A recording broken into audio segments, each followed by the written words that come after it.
Welcome, everybody, to another episode of the Beyond Terrain podcast. I'm your host, Leo Dalton. If you're new around here, consider subscribing or following the show.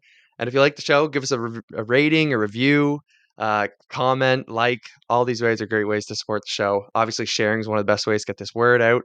Kind of share that podcast around. So all of it, of course, would be really appreciated. We have an amazing episode today. I'm really looking forward to this. We have Mr. Tim Matz. He's a fantastic mind, really forward, holistic thinker. Found him through Instagram, actually. One of the double-edged parts of social media. Sort of the good side of things. We connect with these great minds. So really glad that I came along his work and his page and stuff like that. So really look forward to this discussion. Mr. Matz, thank you so much for coming on today.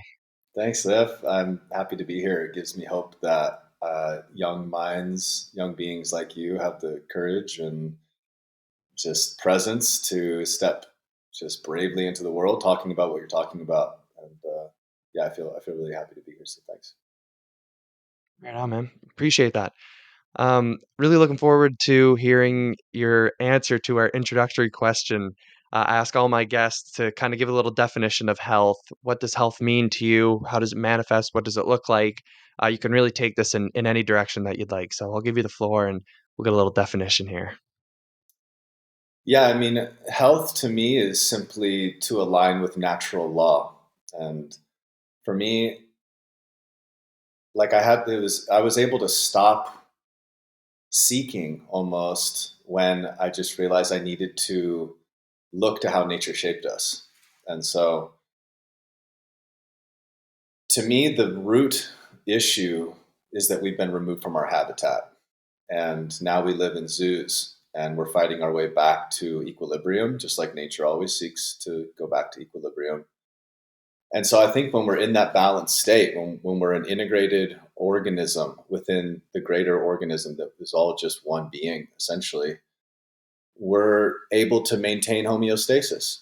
And as soon as we start to leave and we don't have those inputs that shaped us, everything from light, magnetism, nutrition, relationship, intimacy, belonging on the planet, all of those things, um, everything affects our physiology, as you know. So, yeah, to me, it's like not leaving a stone left unturned as we move just closer to nature.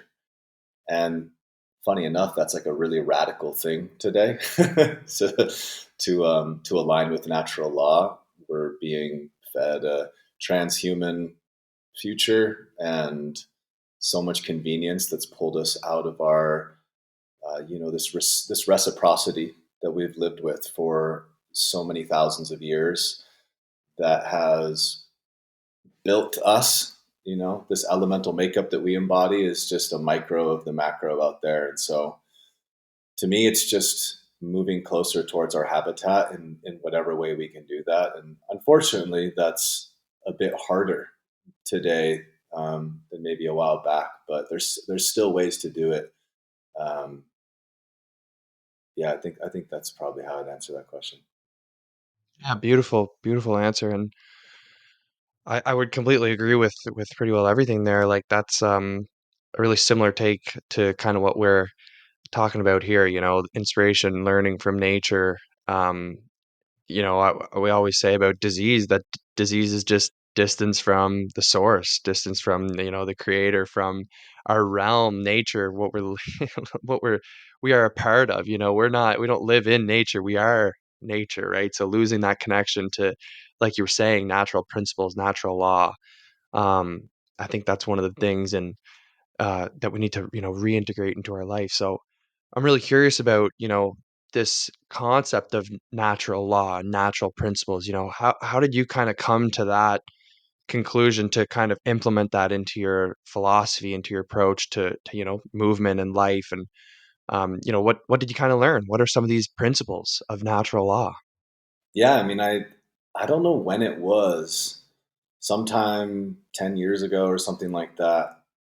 I just, I mean, to me, it seems so obvious now, but meanwhile, everybody's, fighting about what to eat, what to wear, what not to wear, where to spend your time, indoors, outdoors, does it matter, lighting, magnetism, all these things. And to me, it's just like modernity, the time that we have, like where we're at now, and all the technological advances that have pulled us further away from the natural environment that shaped us, is a grain of sand on the beach of human evolution. It's such an insignificant amount of time. And in that amount of time, we see the advent of all these Neolithic diseases. And it's just like, you look back, it's like, to me, it's not even a debatable thing that we need animal foods. Yet for some reason, it's such a polarized thing. And to me, it's so obvious that we are meant to be outside as much as possible. And so I feel like it's so obvious that it's hard for me to even entertain any of the polarized debates that are going on, because I'm just like, I can't even have conversations with people about nutrition anymore, because I feel like we have way more important things to talk about, like how to actually come back into the human village, which I think is one of the biggest aspects of our disconnect. The sickness that we have, that's also been fed to us by, in my opinion, the powers that be, just to keep us polarized and keep, profiting off of our weakness and sickness, is to have us fearing each other. And we saw that with COVID, and we see that all the time. It's like, we don't even know our neighbors. People live in suburbia, and they're afraid of their neighbors. And I think that there's a different narrative when you actually just like step out into the world, like for instance, in your community or like our community, you go to the co-op and you could go to, you get into the local world, and like, there's actually just there's nice people. They're good people. There's a bunch of humans walking around that are all seeking love and connection and sense of being and place and safety on this planet. And there's all this noise. And like, um, so I think it's just so important to recognize all these intrinsic aspects of what it means to be human, which obviously goes beyond just movement and food, and all of it. At the heart of it is really just about relationship. And so everyone's hung up on how to eat, what not to eat, how to move, how not to move. You wouldn't even believe, inside the movement world, it's as polarized as you can get. But like, to my opinion, most people are missing the why of human movement, the why of nutrition. And it's like it's the relationship side. It's the historically, we lived in interdependence with each other in the natural world. And when we moved through the landscape, it was for food, it was for safety, it was for our village itself.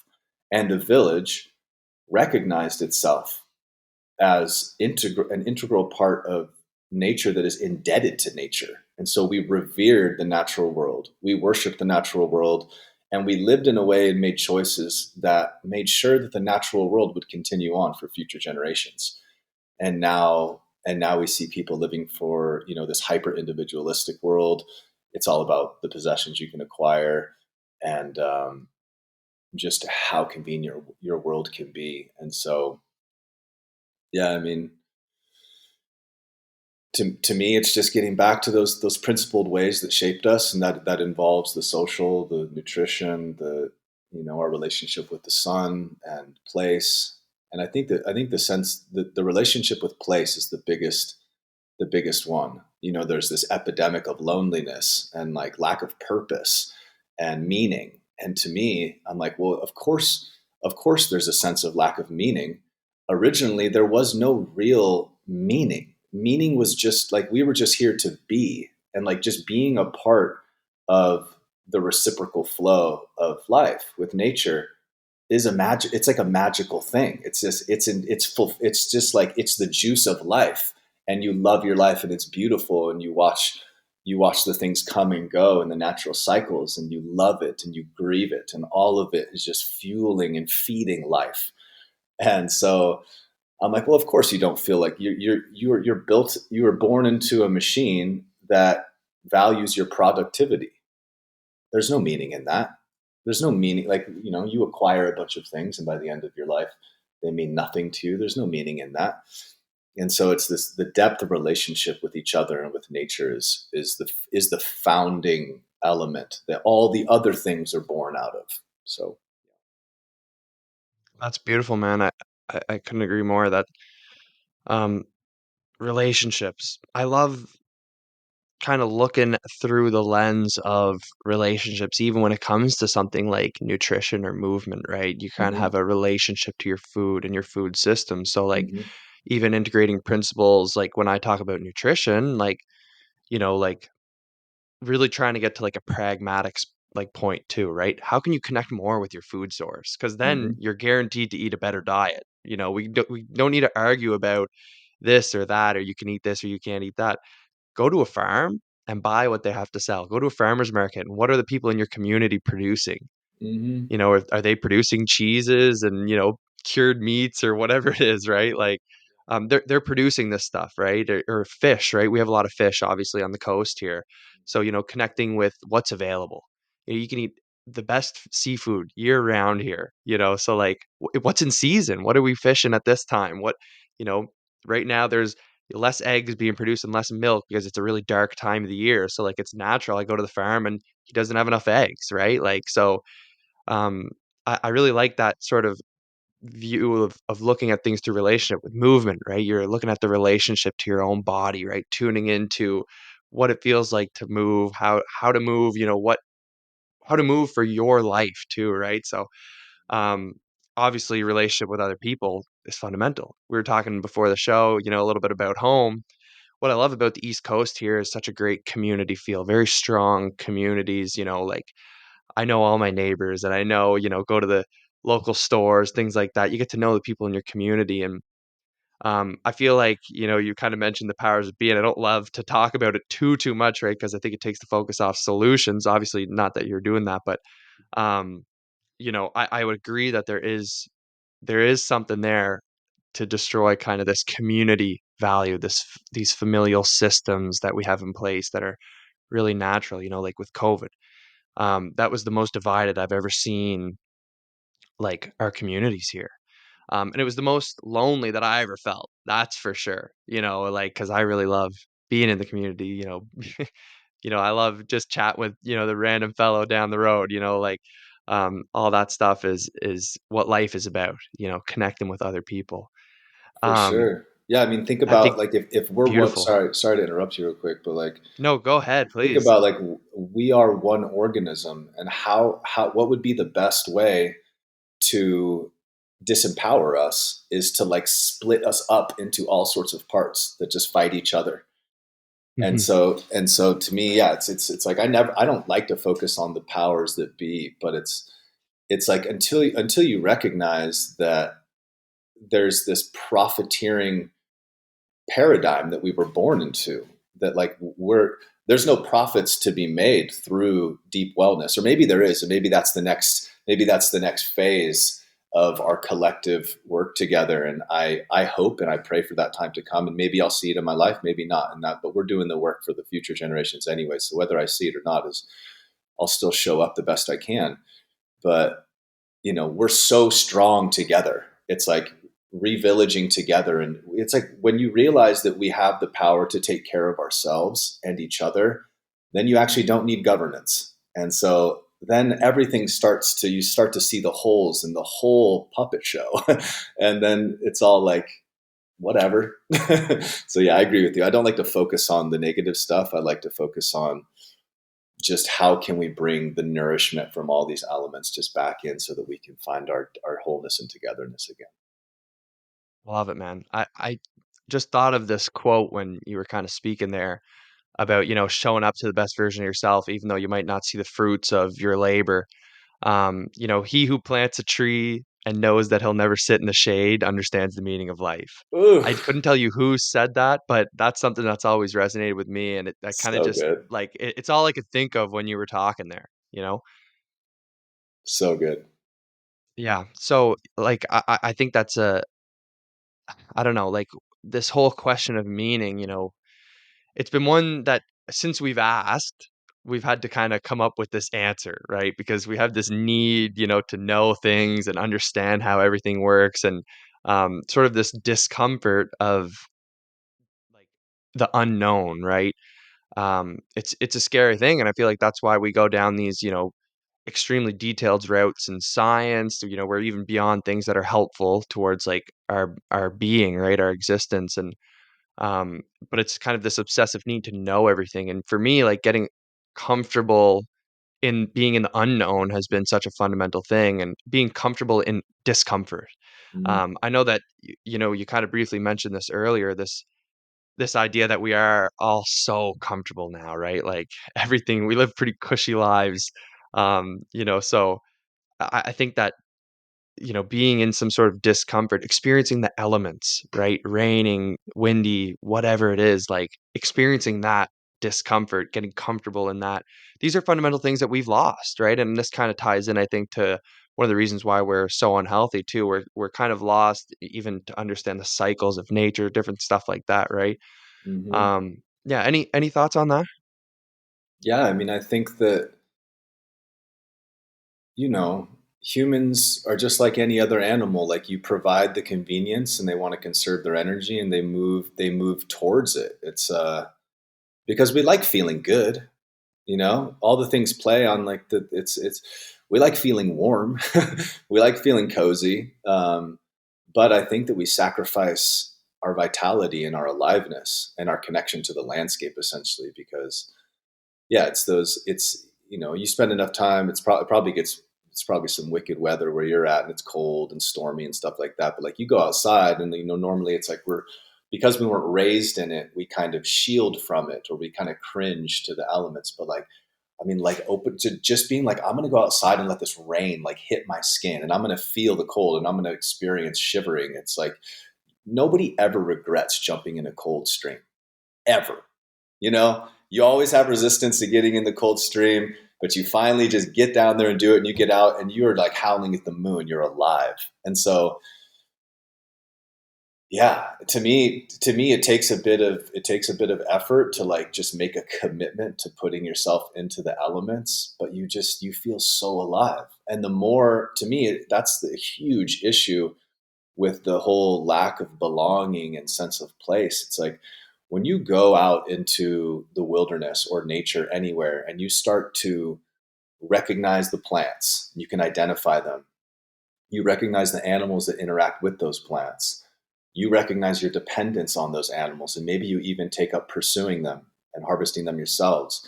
And then all of a sudden, you're not alone anymore. You're at home. You have a deep sense of belonging because, if you walk into a room with a bunch of strangers at a party or something, you're like, I feel by myself. I don't recognize anyone. I don't feel connected to the environment. I'm feeling a bit insecure, all this and that. And that's like basically what it's like for the modern human. You see people that go out into the woods and they look like astronauts, they got like poles and like they're covered in gear and they're just like shielding themselves as they navigate the Martian landscape of Earth, their home. And you're like, well, no wonder you don't feel at home. Like you're not even interacting. You don't have any relationship with the beings that are all around you. And so I think that when we step out into the elements and like I can see oak and madrone and fir and rose like outside my window right now. I recognize all these beings. And so when I go outside, those are my friends. I see them, I know them, and I have a sense of place. I have a sense of belonging. And then once you have a sense of place and you have all of these beings around you that are sentient in themselves and can perceive us, and um, you start to be in a real living relationship with the animate other. And then you're not alone anymore. And I think that, yeah, I mean, so much talk about meaning in this and that. And it's like anybody who's fortunate enough to be in a loving family that has some grandparents and some babies and like some levels to the family, like is there any like meditating on what your meaning is as it relates to the trade you do or the things you've acquired or how you'll be known or remembered? Or is it just like in that moment, you're in an integrated, loving family structure and you see your babies eating and playing and you're just present, you're just being. And there's the deepest meaning you could ever experience. It's not attached to anything outside of just that experience of integration with our people. And when that extends from, and that's amazing in and of itself, but when that extends to your recognition and your reciprocal relationship with nature, and that when you can like feed that and honor that, and you bring that sacred element into the family structure, then we're talking about another level of integration for the, and that's home for the human animal. My prayer is that we can all get back there somehow, some way. And I think it starts in little communities like, Nova Scotia, like you see, and like in little places like where I'm at, where we're doing our best to step towards that in light of the cards we were dealt. And I can vouch and say that I've lived in little extended villages in a number of places in my life, and it is so nourishing, and it's so fulfilling, and you just feel so connected, and like like you're in your place. And I think that would really solve for a lot of the stuff that we see. Yeah, absolutely. Like I think that's beautiful. Kind of getting back to that the family, the community unit, all of these things, right? They're also intertwined. And I think that, for me, a lot of it started with my own self exploration, because I was kind of on this, I mean, I was on a path that was not necessarily aligned with a lot of these values. And through a lot of that like exploration for me, it was really helpful to kind of realize that, okay, I do need to align myself with my family, with my community. How do I not even make a name for myself, but just improve my community, add some value to those around me, so, Hmm. wanting to do stuff on an extremely macro scale, like nationally, globally, stuff like that, right? Like, I don't know, there's something about me, like, there's something so meaningful about looking at your community and being like, "What can I bring to the table here?" Right? And Hmm. it's not about building a name, but, you kinda do, right? Like, you know so many people in the community. For You're sure. not building your name necessarily, but you're building this beautiful circle, like, people know you, they know your impact, that it motivates other people, like, for me, if somebody asks me like, "Oh, how do I improve this person in my life? How do I, get them to be better or whatever?" Like everyone wants to be like, "Oh, how do I get my parents to be better, my siblings or my significant other, my friends? How do I improve them? How do I improve them?" It all starts with improving yourself, right? For And that sure. resonates in other people and it spreads like wildfire. That's contagious. So Yes. like if you want to improve other people, you got to improve yourself. And it's so intertwined. You can see it in your community because you're there, you're showing up, you're present. And there's a certain amount that, we have this beautiful social media, right? That it can be great and it can be really bad, but trying to use it like and have even that online community is something I've found that's been strong as well. Hmm. Like, you know, but I still think that there's this something about the energy and the resonance of a local community that's so, so important. Showing up for your family, showing up for your community. You're obviously a family man. You have a couple kids, and you're still working out, you're still being healthy. How do you find the time for that in such a busy world?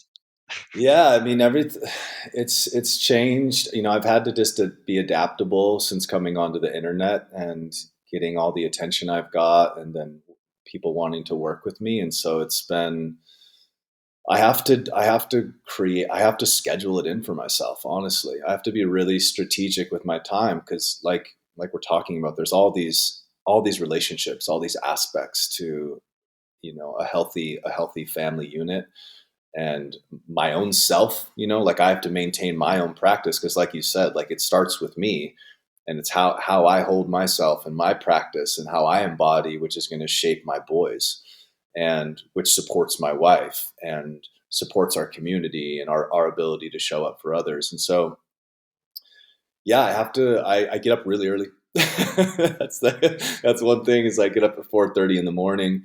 Um, I do my practice, my sitting practice, and usually my oldest boy Quill is up around 4:30 or 5 as well. And we usually hang out and just do our thing, flip the red light on or some candles and chill. We wait for the sunrise. Mom's catching up on sleep because Angus is keeping her up still. He's about to be night weaned soon, and you just you I've spent so many years in practice and in training, where if you put enough time in, it becomes intrinsic. Like I can't live without my movement practice. I have to have it, and it's integrated into our family structure. So like we got my living room is filled with implements that I can use to train. I've got kettlebells, sandbags. There's all sorts of stuff around for us to just. It's in our face. It's like it's there all the time. I have my little outdoor dojo, which is just outside the door. Here in my office, I've got a 32 kilo kettlebell and a 100-pound sandbag. I can get underneath that and do some breathing, some deep pressure therapy, or lift it, or do kettlebell swings or whatever. I've got it everywhere, and yeah, so it's just a part of my lifestyle. Like I can't live without it, and it's been supremely rewarding to bring that to my boys, because you see them just taking to it. And I think when we foster that environment, holy cow, it's unreal to see the kinesthetic awareness and the strength and mobility and confidence that my boys are embodying.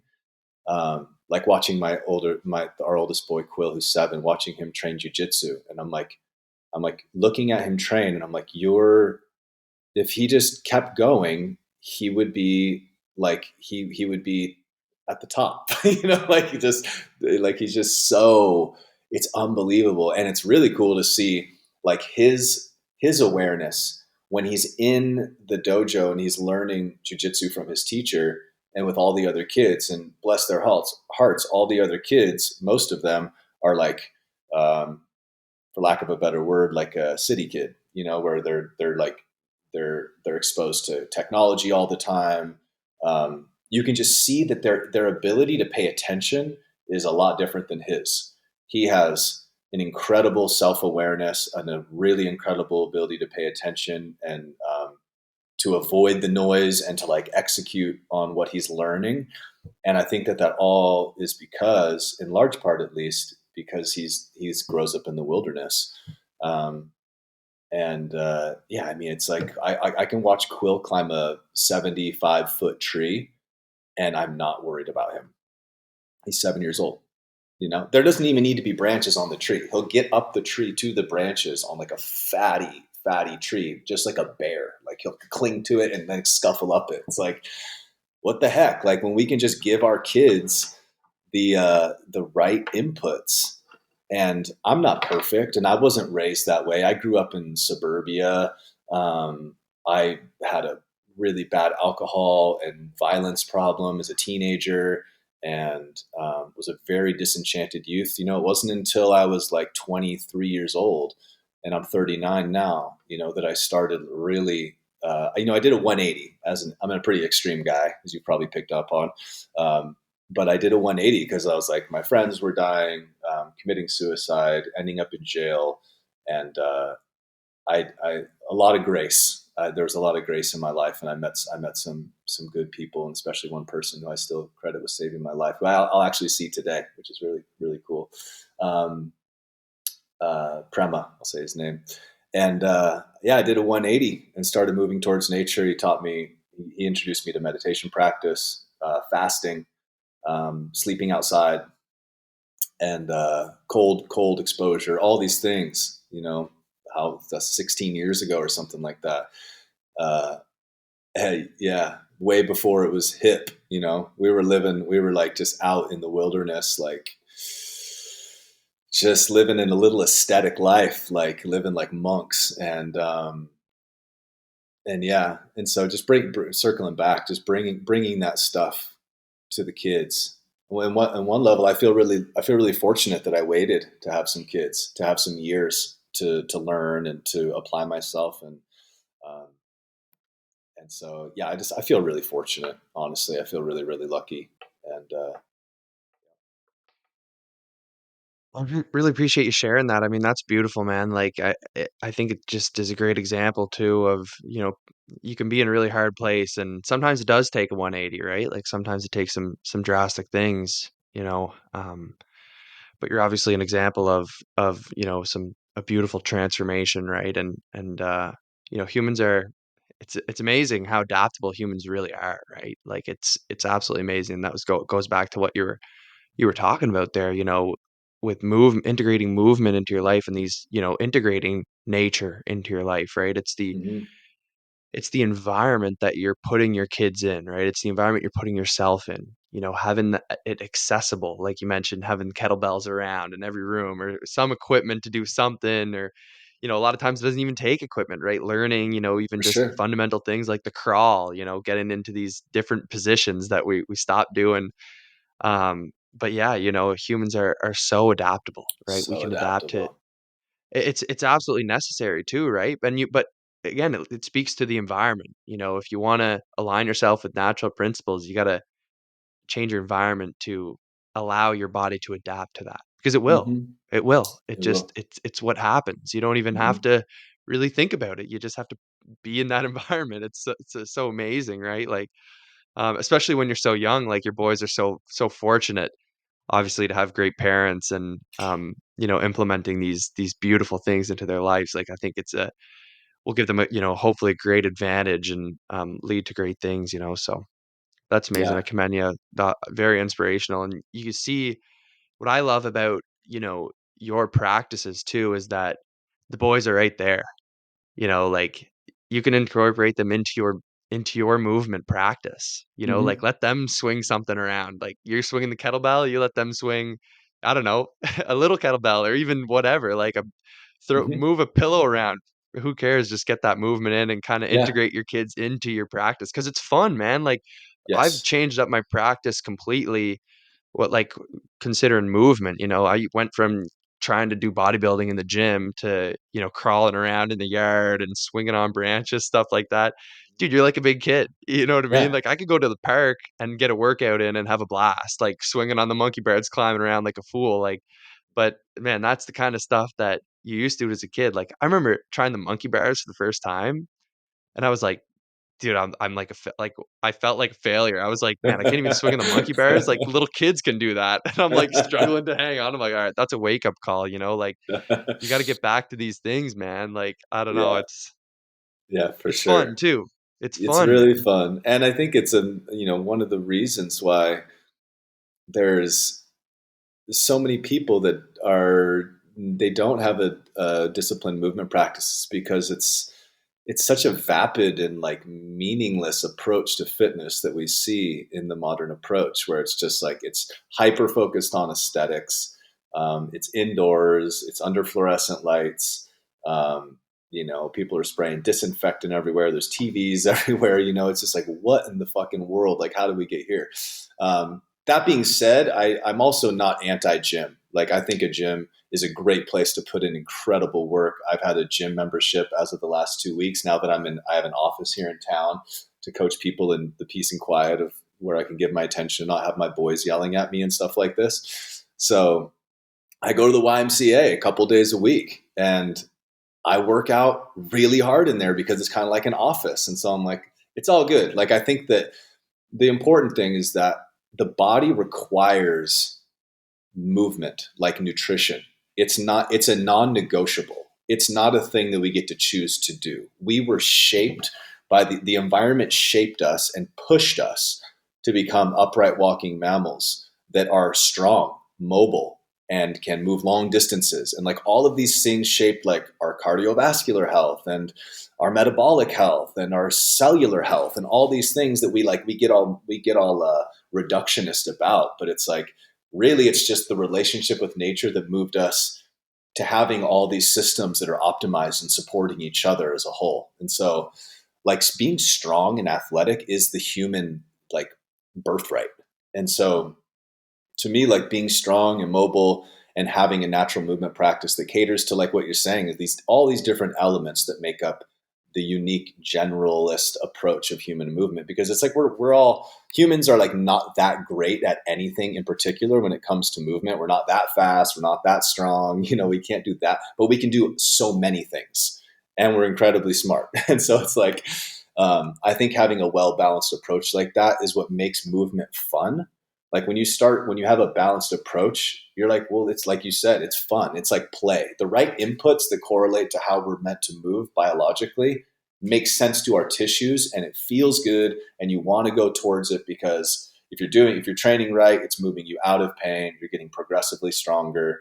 Um, and so, yeah, I think that it's just another essential thing. And instead of it being like a hobby or a thing that's focused on aesthetics, I think if we looked at it more like an essential nutrient, um, then it would be like a non-negotiable, like it is for me. 100%, man. Like, I think for the on the gym piece too, like, I love going to the gym, and it's funny. Like, you go to the gym, you're wearing your barefoot five-finger shoes. There's good community there. Like, people will ask me, they'll be like, What's with the shoes, man?" Like, it's like conversation started, but there's a For great sure. community too at gyms. Like, people are all there to improve themselves, which is a healthy, like, mindset to be around. Like, Hmm. everybody's trying to improve themselves, which is a cool atmosphere. Like, that's why I think it's so cool. But then to, like, go to the gym wearing barefoot shoes and, like, crawling around and, like, that takes, like, you gotta kinda build that up. Like, I remember I was like, "Man, I can't be crawling around in the gym. Like, I'm not gonna, like, crawl up and down the grass. Like, I'm gonna look like a lunatic." You know what I mean? But then, like, it's kinda funny, then you do it and someone's like, "Oh, that's really cool, man. Like, why are you doing that?" And Yeah. you just Yeah. talk to them, and then, a couple weeks later, they're crawling around in the gym too, and it's kinda just this funny thing, right? For sure, man. I Um think like the gym has become this thing where a lot of people that follow me, they're like, oh my God, like how cool. You're wearing normal clothes. You're not wearing plastic clothing. You're not training at a gym. Like, and a lot of people, they don't like the gym culture because a lot of the gym culture, at least in America, it's kind of like, for lack of a better term, like who's got the biggest dick culture, and it's like people are just like, not super friendly, but like you're saying, like you can go into the gym, and this is what I've been loving doing because you catch me in the gym, just like you see, I'm wearing suspenders, I'm wearing Carhartts, I'm wearing my flat shoes, my wide toe box shoes, and I'm doing all sorts of shit in there, right? Like I've got like I'm doing neck training with a band in my mouth. Talk about a conversation starter, So like I've already had like all these young blokes coming up to me being like, "What are you doing?" Because I go in there and I'm like, "What's up, guy?" You walk into the room and there's a weight room. It's like, "Hey, we're all here together right now to get stronger. Like we're like really on a certain level together if we can just like recognize that." So I go in and I try to befriend like all the dudes in there, little dudes, old dudes, buff dudes, skinny dudes, like, and just be like, this is a place where we can just like, let's just be family in here. And so I've actually really loved going. I feel very confident in myself at my age and with all my life experience. And I go into the gym and I feel at ease, and I feel like being that example of like stepping towards people in the gym and transforming gym culture into the communal things. I'm in this room with this same guy like 2 days a week for like an hour and a half, like pushing ourselves. We're friends. We're not talking, but we should because we're friends. Like we're sharing all the equipment, and we're both in here to become better on some level. We're trying to improve ourselves, even if it's for aesthetics. That's okay. That's okay. And not that I have anything against aesthetics. I think aesthetics come from quality training and eating a biologically appropriate diet. Um, Obviously, not eating too much food and all this and that. So yeah, gym culture is cool. I've actually liked being in there and just yeah, I look forward to going in there and seeing some of the people that I always see. There's a camaraderie in there that I think is really cool, and is a good place for people to find some community. I'm curious about your thoughts on, like, integrating, like, training the subtleties of the body. Like you mentioned there, training, like, your jaw, your bite, training your hands and your feet, your neck, these things that you don't think about. How did that kinda take your training to the next level? Yeah, I mean, my my love for movement and training came from when I lived on a meditation retreat for 6 years in Colorado, and my teacher, he loved physical practice, and so physical practice was a means for creating clarity and like purifying the dross and moving our energy so that we could be still of body and mind to do internal cultivation practice. So that's where it began. But then as I got into movement and as I started to recognize the human animal's evolutionary roots in movement, that really interested me in like how have we evolved to move? Like what are the roots? What's the blueprint for human movement? Because each animal has unique qualities, right? Like we see how a horse moves, we see how a chimp moves. We see how an orangutan moves. Like orangutan moves ipsilaterally, or maybe it's the chimp. We move contralaterally, like opposite parts of our body move in tandem to move us through space. And we're an upright walking mammal. Okay. And then we look at like indigenous cultures and traditional peoples. We look at their posture. We look at how they moved. um, all of these things have led to what I've synthesized for myself and the people I work with. Like I think that there is a real importance to prioritizing how we move through space. And if we're an upright walking mammal, then being balanced in gravity, like having equal tension from front to back, side to side, so that as gravity's coming down through us, just let your head travel forward and you're going to immediately feel your lower back tighten up to like try and stabilize you in gravity. So having a good neutral posture, having good internal pressures of the torso, so we're like buoyantly held up, and spine is supported from the inside, and that's effect on our airway and how that affects our nervous system. It's all connected. And so I think being balanced in gravity, like when we go to take a step, that we can load our tissues evenly so that no part of our structure is working overtime and causing any degradation or pain. And yeah, we got to have good mechanics. If you're going to pick something up, you got to know how to hinge well so you can load your whole posterior chain and not just tip over and load your lumbar or sacrum. And then I think just being legitimately strong is important, because I think that we avoid our weaknesses. So if we have weak legs, for instance, we'll avoid really loading into our legs, and we'll make our upper body and arms and different things work overtime when we could be having way better leverage by moving properly. And then I think that the stuff like the bite training and all that stuff, the practices that I've learned for midline health, and I'll just shout out to my boys at Move Med, who coached me up on that. They were the guys that helped me get out of chronic pain in a time where I couldn't fix myself, which was really a really humbling moment in my life. This was 2.5 years ago, I think now, where I trim horses' hooves as well, and I got injured trimming horses' hooves, and I couldn't tie my shoes for like a year and a half. I was in so much pain, like literally, like it would take the air out of me just to hinge at the hip and bend over. And dark times for me, especially because I was a movement coach for like 10 years already too, and so I couldn't fix myself. I was really low. I didn't feel like I had anything to offer the world anymore, because I was like, what do I have no wisdom anymore. Oh God. And lo and behold, it was that like, it led me into a path of understanding the nervous system and the airway, and how these deepest aspects of our physiology affect how well we can auto regulate tension.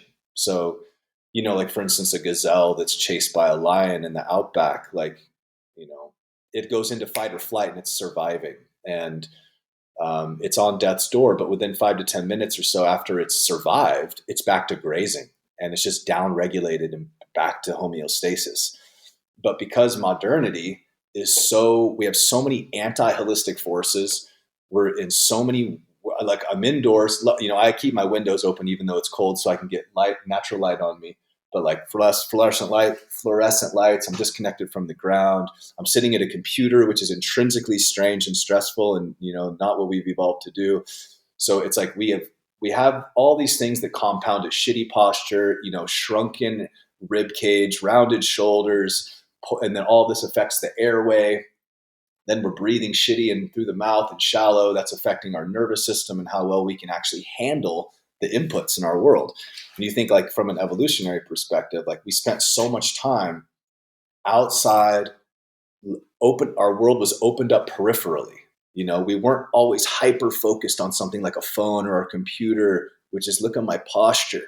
I'm stuck in flexion. And now when things are coming at me, whether it's news, fear of my neighbor, fear of germs, fear of this, fear of that, it's registering as more and more stress, and it's this negative feedback loop that's happening. And so honestly, the nervous system training, the respiratory training has been the biggest game changer. And so that's why we do the mouth. That's why I do the bite training. That's strengthening the jaw. How the cervical spine connects to the mid back, how the head connects into the neck, stacking our airway, finding a nice global breath while we bring coherence to our midline, which is everything from the palate to the pelvic floor. And it has all these things that it affects, like your organ placement and how well the pressure in your torso massages your organs and keeps optimal organ function, and how well your pelvic floor works, and how well you can get blood flow and nutrition down into your sex organs. And like how well you recover at night, sleep is dependent on how well you breathe. And so it's like all of these things, and that affects how you recover and how well you can adapt to stress ongoing. And in a world like today, we need all the practices we can to maintain the ability to handle stress. And so I'm trying to teach everybody bike training. I'm at the gym teaching all the Yeah. kids bike training. Um, and so, yeah. Well, it's obviously something that's like, again, we can look at natural principles, right? Like we're used to chewing on some pretty tough meats that we just, Yeah, feed to the dogs now. Like we don't eat tough cuts. If it's not a tenderloin, we don't want it. If it's for sure. too close to the bone, we don't want to eat it. We don't want to rip the tendons and the ligaments off the Yep. bones, right? Like we don't want to chew on a piece of cartilage and like all these things. Like we lost them, right? Like and I learn a lot from my dog, right? Like honestly, like I watch him, he loves chewing. Like you give him that guy like something to chew on, like Hmm. the chewier the better, and he's got like the most detailed like jaw, like he's like the strongest bite ever, right? He's a dog, obviously, but like the guy's like, it's like so you can feel the muscles moving in his entire head. When he chews, you put your hand on his head and you can feel the muscles move. Now, we have Hmm. like a different like structure. You can't Sure. feel it as much, but like you can feel it subtly when you're chewing. Like there are parts of your head that move and you're like, Hmm. are you even activating your whole like are you activating as much as you can? Like even learning just to activate these subtle muscles and focusing on them. Hmm. And that's really why I love like osteopathy, right? The study, like, or looking at the fine structures and movement of the body, like even how your cranium is supposed to move. Hmm. Like we're supposed to be a little bit malleable in every part of our body. And so I Hmm. love the osteopathy tradition and the approach there. Um, but yeah, it's kind of tying into this, right? Like the subtleties of the body, like the midline, something that you don't really hear of. Like, Yeah. you don't hear of that. What is the midline anyways? And it's such a beautifully simple, but Hmm. obviously central, quite literally and figuratively, Yeah. part of movement and the body and our existence, right? Exactly. Um, so cool, man. So what does like a session with you look like? You do one-on-ones and stuff like that, or Yeah. I mean, right now I coach exclusively online, and I meet people where they're at, and I create a custom program that's based on their unique injury history, their needs, their goals, all of it with the foundational principles of including or of improving midline coherence, um, moving well through the landscape, having good posture. I work with a lot of people in chronic pain, because I have my story of getting out of chronic pain, and I've been pretty successful at helping people get out of pain. And it's just when you give the right inputs, the body can heal, as you know. You give the body what nature shaped it with, and it starts to come to coherence. And so yeah, I mean, I program a holistic approach to training that has people doing something every day. I get people a morning routine, which gets them out into the first light of the day, ideally barefoot on the ground, set their circadian clock, get their lymph moving, get their joints mobilized in a mellow way, kind of a soft style practice. And then I give them a strength program that works on real foundational stuff to start. And over 90 days, which is my usual coaching arrangement for one deal, one go round, we progress through some different phases based on wherever they're at. Get their feet working well, get rotational qualities of the mid back in action, get them moving well, like good movement mechanics, so they actually know how to hinge at the hip and pick something up, and then just get them progressively stronger in a balanced way that includes all these things that are, to me, really, really fun. Bring in elements of gymnastic strength training, kettlebell training, biomechanics, ground movement, ground strength and mobility. So many fun things. There's so much fun to be had in training, and especially when the body comes into coherence and you start getting strong. And when you have the midline coherence, like when you have when you grow your rib cage back towards its how big it's supposed to be, and you know how to distribute pressure, take a proper breath, and the spine is supported from the inside and everything's in place, and you have this robust torso, then in my experience, the door starts opening to more options, like lifting heavy, like before I have someone lifting a sandbag, I want them underneath the sandbag breathing so that they learn how to brace and distribute pressure. And when that happens, a lot of things change. Like you get better digestion, because the pressure helps with just, the motility of just like distributing our food through our digestive tract, lymph flow. The biggest lymph node in the freaking torso is right there at the sternum. So circulation, like sex improves, better hard-ons, better blood flow, better breathing, more able to handle your inputs, able to respond reflexively to your environment like all other animals. You think of like a cat, even a house cat, jumping from a table to a couch or something. It's not thinking about what degree tilt its pelvis is at and how much rotation it has before it jumps. It just responds to the environment. And we have that capacity. We have the ability to do that.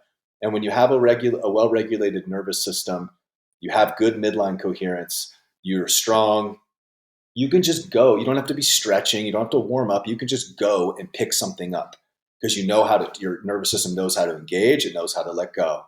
And your tissue is well tensioned and you know how to move.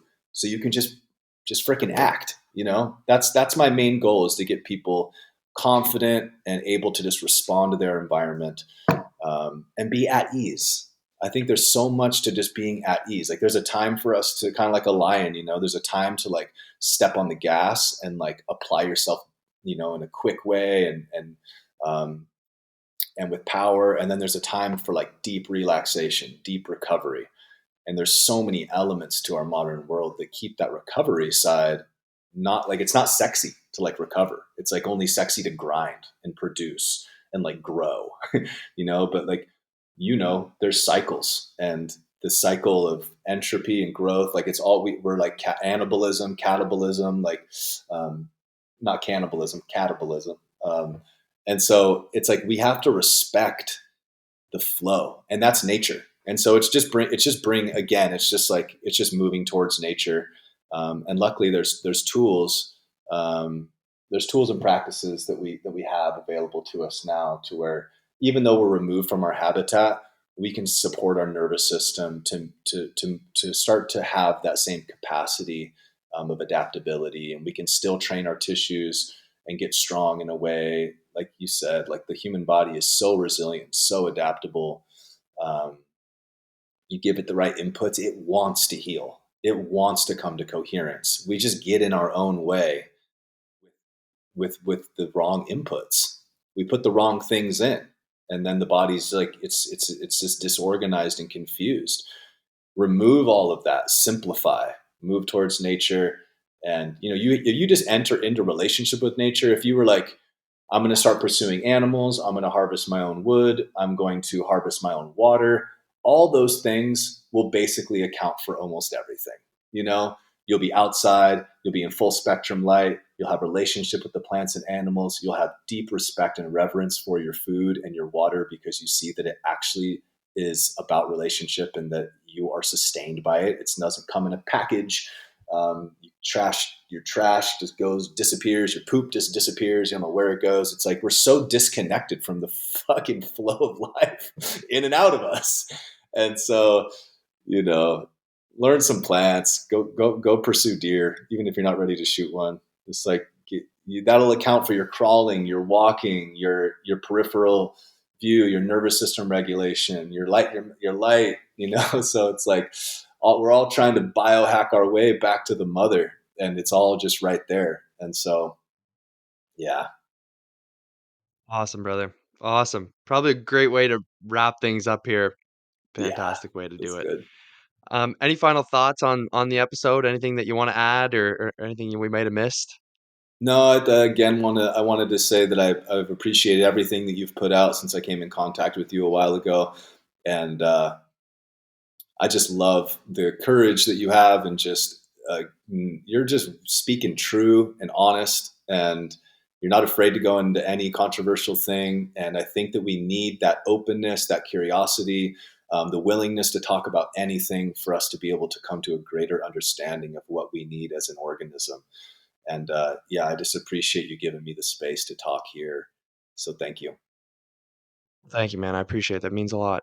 How can the listener learn more from you? Where can they find you? Any websites, social media, stuff like that? Sure. Yeah. You can find me at Move Like Human on Instagram. That's my only social thing for now. Um, and you can go to Tim Matz, TIMMATZ.com, and you can see I have my own app now, which is it's only ten bucks a month. It's got my entire training framework. If you're self motivated, you can follow along, and people have been getting amazing results just going through that. There's a really cool little community taking place in there of people sharing their wins and food recipes, and just birth stories, and moving towards wholeness together. And so that's been really, really cool to see. Um, and yeah, there's education in there on animal based eating and regenerative agriculture and circadian biology, and traditional archery if you wanted to learn to shoot a bow. So there's different. I'm going to Wow. be continuing to round it out and build it out. And yeah, I got a private podcast feed in there with short form podcast that drops every single day, and a long form podcast I do a couple days a week talking about stuff like this. And then if you want to work with me one on one, there's an application on there for people who need that level of support and accountability. And that's a 90-day thing I do with people, and that's been really, really fun. We have long coaching calls every week. It's been Cool, really, really brother. cool. So yeah. That's awesome, man. Right on. Yeah, we'll put a bunch of that down below so it's easy access for the listener too. Nice and convenient. Right on, brother. Well, thank you. I appreciate your time, all the wisdom that you've shared, man. It's been a great chat. Looking forward to the next one, man. You are a Love great it. mind, so thank you. Thank you, brother. All right, I want to thank you all for listening. You should all know that this is not medical advice or advice of any kind. It's for your informational purposes only, of course. But also remember, we're all responsible, sovereign beings capable of thinking, criticizing, understanding absolutely anything. We, the people in the greater forces, are together self healers, self governable, self teachers, so much more. Make sure to reach out if you have any questions, criticisms, comments, concerns. You know where to find me on Instagram there. Good place to message me. Love to hear your thoughts on the episode. Love to chat with you guys. You guys make this all worth it. You guys are the best in the world. No doubt about it. If you found this informative in any way, you liked it, give us a like, comment, share, subscribe, follow, review, rating. You know what to do on the platform you're on. It's much appreciated, guys. And just remember, there are two types of people in the world: those believe they can, those believe they can't, and they're both correct. Thanks for listening, guys. Take care.